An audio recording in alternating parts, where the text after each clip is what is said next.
And hello, good people of the internet. It is I, Tommy Kelly, and this is Adventures in Woo Woo if you're listening to the podcast.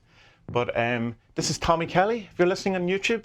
As some of you may have noticed, and some of you might only be noticing now as I say this, if you're watching this on YouTube, you'll see that the Adventures in Woo Woo channel has turned into the Tommy Kelly channel. It originally was the Tommy Kelly channel, and this was called the Tommy Kelly podcast. And a number of years ago, I changed this to have the whole brand, if you want, to be Adventures in Woo Woo, because I didn't like the kind of emphasis that was on me, or the spotlight being on me in particular. And I thought that if I had it more as a website, Adventures in Woo Woo, that it would kind of take some pressure off me a bit. At that time, I already had the blog going, so it was just kind of a natural thing to change everything over. But recently, I've had a change of heart about that. Well, not really a change of heart about what I was attempting to do, but a change of heart about how that was working out. Because as I said, the idea was to kind of take, in a sense, the spotlight or the emphasis or the focus on me, Tommy Kelly, and more, say, put it on the woo. But it didn't really work out like that. And over the last while, I've been a number of things have been going on. And I've had a very kind of rough couple of months, particularly in the last couple of maybe 5 or 6 weeks, have been one of the kind of darkest periods of my life. I don't mean that lightly, like it really, genuinely not in a great place at all. And one of the things that was going on was this kind of feeling of being trapped within what I was doing and feeling very limited by what I was doing. In that, when I started this and when I was doing all this first, the idea was that I was an artist. I wasn't yet back as a musician at that point. I had been a musician, of course, years ago, but I had fell out of music for a while. And I was an artist who talked about magic. You know, that's kind of what the Adventures in Woo Woo was meant to be about. It was like living a creative, artistic life, using chaos magic, and see how that goes, and kind of documenting the ups and downs, the pitfalls, the windfalls, all of those things. But what kind of happened is that rather than it being over the years about me being an artist who talks about magic, say, it became very much about me being a magician who very occasionally and sometimes talked about art or did photography or the music and stuff like that. And the kind of balance or the twist of that I was finding very hard to deal with and very restricted. And I felt almost as if I was being forced, not by anyone other than myself, of course, into being something that I really wasn't. One of the things people have found strange about doing the podcast and the vlog and all of this is that I keep telling people that I don't want to be a teacher, or I don't want to be like a spiritual authority or anything like that. And people go, well, why are you doing it? Why are you doing this? And that's kind of the problem, right? Of course, is because the trajectory of what I was doing is towards that. Is, you know, you write the book, you do the lectures, you do the TEDx talk because they wouldn't invite you on to TED because you're weird, you know, and you do your courses, or whatever it is you do. And it's like that's the kind of trajectory of a spiritual teacher or a internet magician person or whatever. And there's plenty of them about, and they vary from being wonderful to being, you know, not so wonderful. And that's not what I want to do at all. I don't want to go in that direction. But what I'm finding is that that was where the things that we're doing was ultimately leading to. And as I was putting together the Adventures in Woo Woo book, and I was kind of going, yeah, this is the thing I should be doing. And I was going, why am I doing this? Like, this isn't what I want. I want to be an artist. I want to be a musician. Spirituality and magic and the occult and awakening and all of these things, we'll come back to that in a minute, the awakening thing, but are very important to me. But it seems as if they had taken over the entire of my focus, that everything was about that. And that if I spent some time, say, drawing, I felt guilty because it was taking away from, you know, I should be working on my real job, which is being an internet spiritual magic dude. And especially with the music, it felt like I was completely and utterly, you know, bunking off school or running away from my job to go and do this kind of rebellious act of making music, even though it was one of the major passions of my life, and as right now is the major passion of my life again. And a lot of that is to do with the fact that there was, you know, there's kind of my income is involved in this, in that there's, you know, between the YouTube channel, the Patreon, the 47th deck, the advertising on Adventures in Woo Woo, it adds up to just about enough money for me to continue doing on it. Not really much money, way less than probably, you know, any sort of minimum wage job, but enough that because I'd lowered my kind of expectations of my life and lowered my costs and lowered my outgoings, that my only real outgoings is, of course, like the electricity bill, the mortgage, them kind of things, and books. That's kind of it. And so there was that kind of notion that I had to continue this spiritual dude on the internet who does podcasts and stuff, occasionally does art, in order to sustain myself. But what happened over the last while is due, I assume, mostly to the economic downturn and inflation and recessions and all that, that Patreon has dropped off about a third of the people have left Patreon in about the last 6 or 7 weeks, which is, that's a considerable amount. And most of my patrons are $1 patrons. I think about at the minute of 124, as this is recorded, and 75 of them are $1 patrons. So it's not a tremendous amount of money anyway, but to lose about a third of that is an amount. And the sale of the decks of the 47th have gone, essentially to slow down a lot. They do slow down this type of year before they kind of build up to the Halloween and the birthday bash thing. But again, even the big sales that were going on, like in Brazil, big sales for me, that's about halved as well. And there's just kind of a point where I'm kind of going, well, the money element of it, which is the kind of thing that was forcing me into doing that, is into being, spiritual guide on the internet. That's kind of going away. So that's not really an excuse or a reason to continue to, try to do stuff, to keep that going or to get that back or whatever.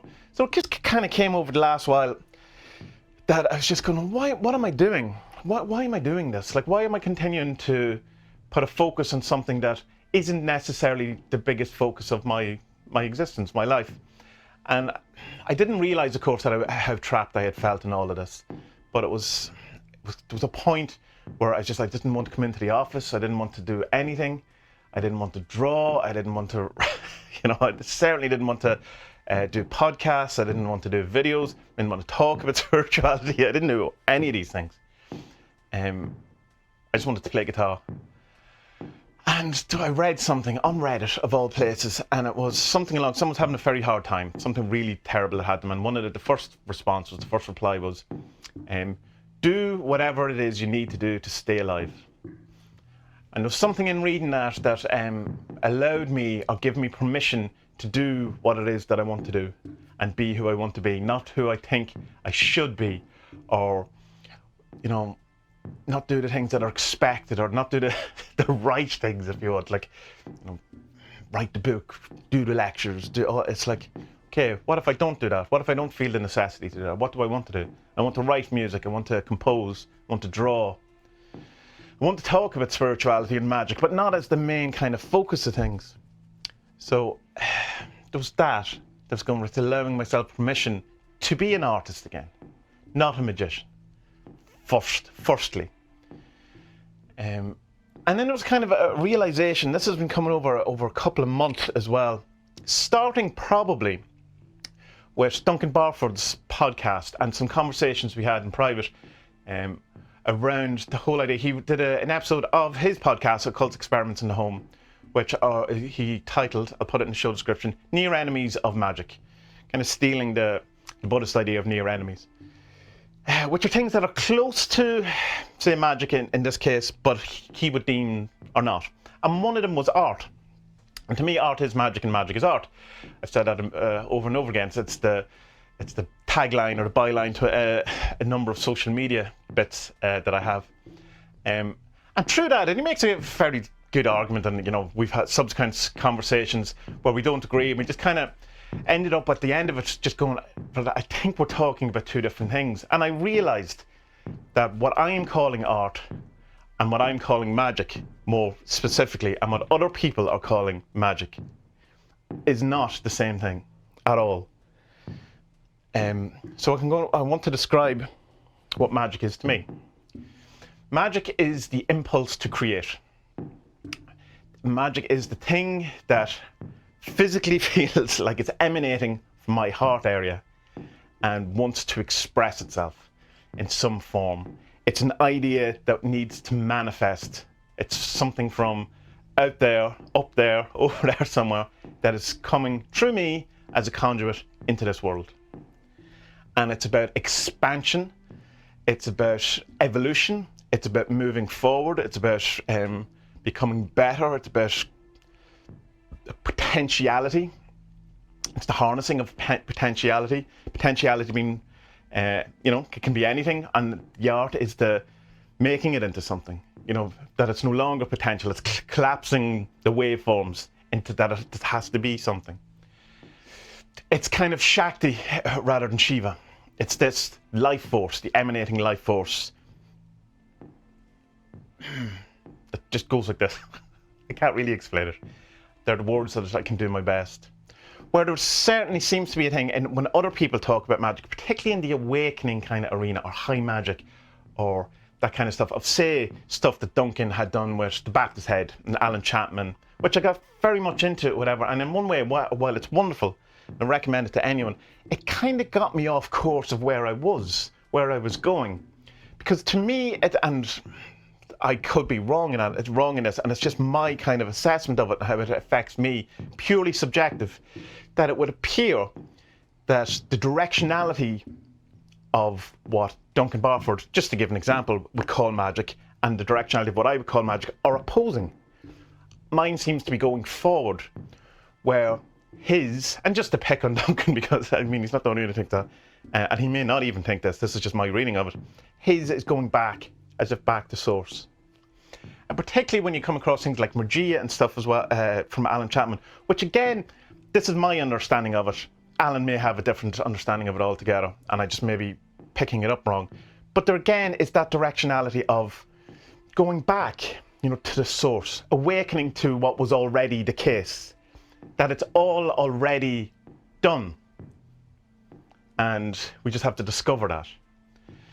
So the directionality seems to be from where I am here, not necessarily in the past from like a time thing, but in an emanation type thing, that the expansion has already occurred, and in some cases it was a huge mistake that this thing happened, this earth, this life, and that we have to wake up to the idea that we're really somewhere else, we're really something else.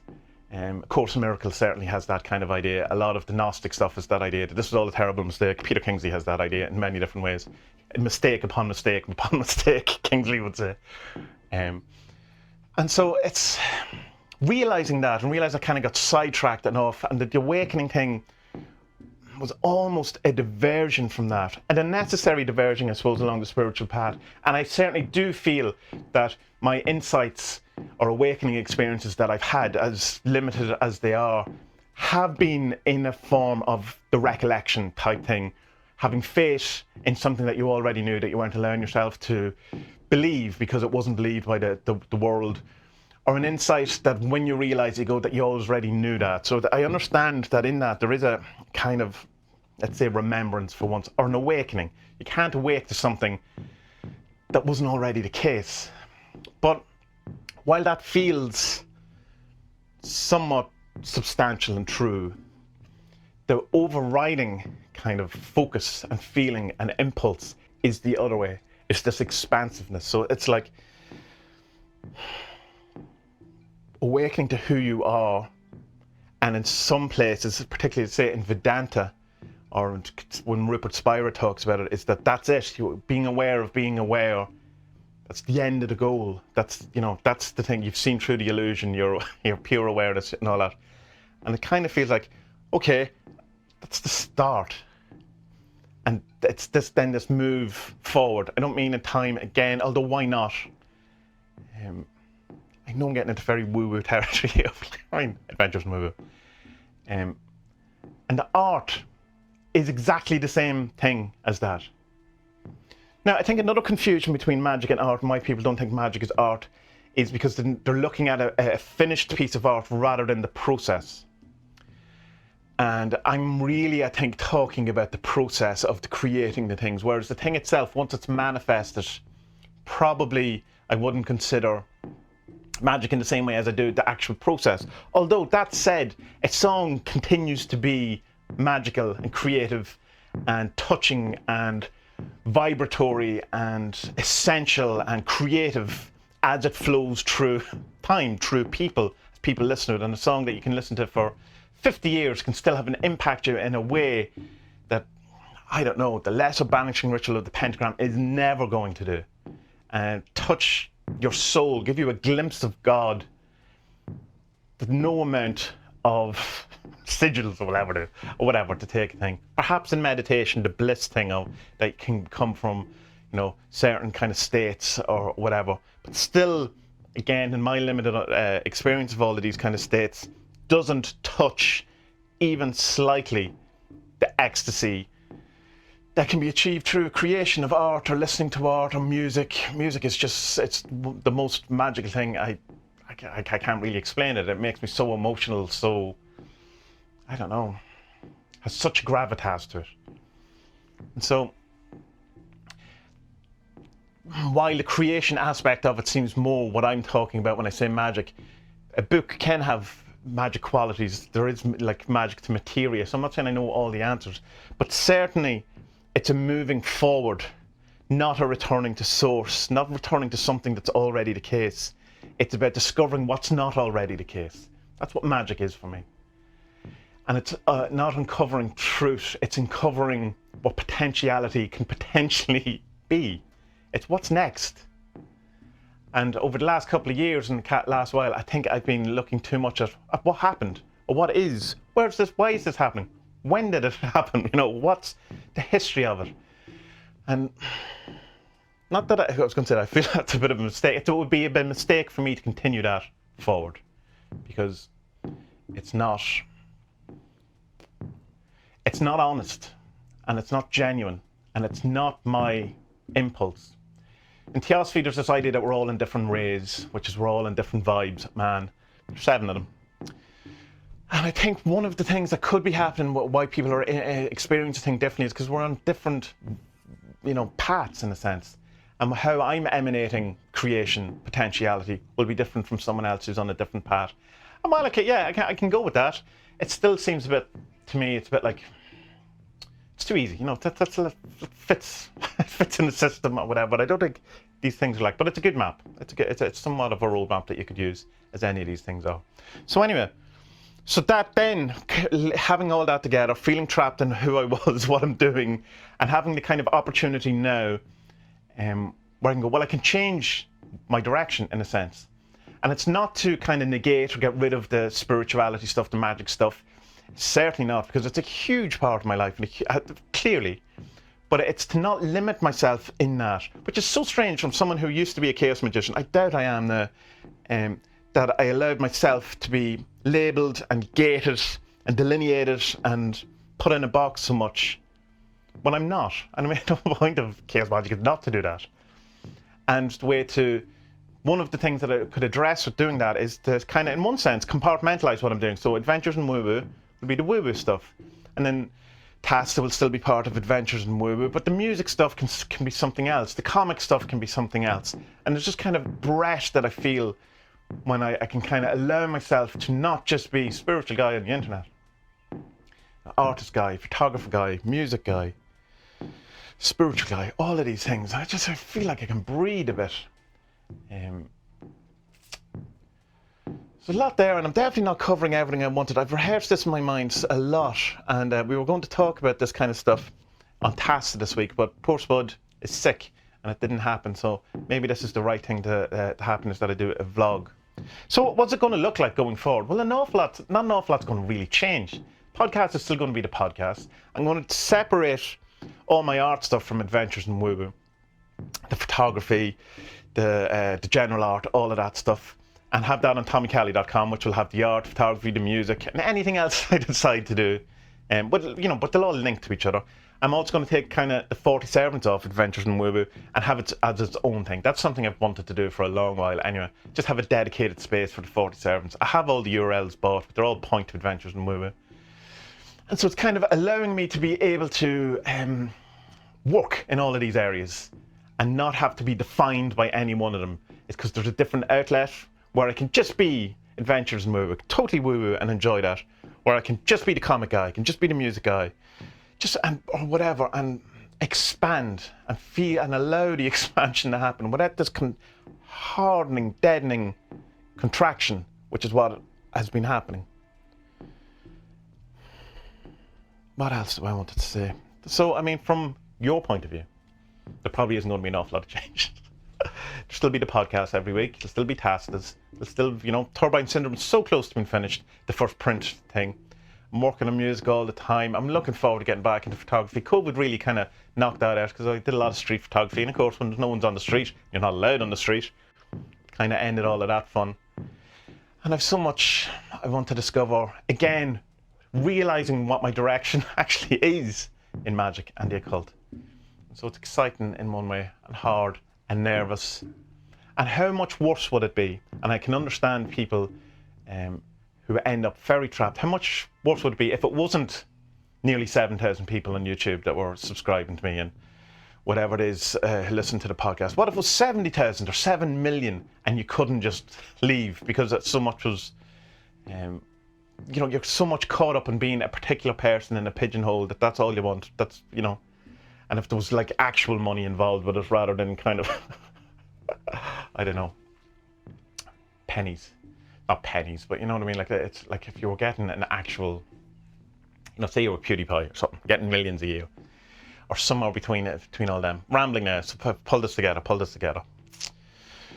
Big year, hard year, terrible year, a lot of learning, completely burnt out, completely finding out constantly more about myself than I have in a long while. I'm pretty certain an awful lot of this is all coming from the stuff that we did with Black in the Task of Rituals and with the ultra-terrestrial hunt, stuff we did with Duncan and Jason, and it's all subsequent, including the stuff we're doing with the Scrying the Aeters. And I feel all of that's kind of moving stuff around. Me joining the Arcane School, it was kind of a test thing at the end of 6 months where I had given myself 6 months, see how it was, and I was really all set to give up, and then instead I pushed through, and there was a revelationary type thing with that and an opening up. And so while this was, without question, the darkest period in a long while, let's say, possibly in my life, particularly a certain couple of days, it's allowing me to find out more who I am. And I suppose that's what you sign up to be, isn't it? This is what you sign up to do. This is what it's all about. Magic, the occult, shadow work, art, expression, creativity is dangerous. Because, you have to go a little insane, you have to go a little crazy, a little mad to do any of these things. You have to put yourself in weird headspaces. You have to allow yourself to be a conduit. You have to use different parts of your brain and your psyche in order to work things out or to let things flow. And I can't go back. For me, there is absolutely no separation between creativity and magic. And I'm going to honour that. So while it may look like I'm branching more into art than magic, I think there's just kind of a realisation and an amalgamation of all not so disparate ideas into one thing. So, good people of the internet, that is definitely not covering it to its satisfaction, to my satisfaction, but enough to let you know why I changed the name of the YouTube channel from Adventures in Woo to Tommy Kelly. So good people, I hope you're having a good time and that the good days are upon you. But if you're not, I hope you're learning. I hope it's leading you to be more true with yourself, to be more expansive in the future. And I hope that whatever happens next is wonderful, for good or for bad. But let's may you live in interesting times rather than a curse, to be a blessing. And may our best days be ahead. And be well.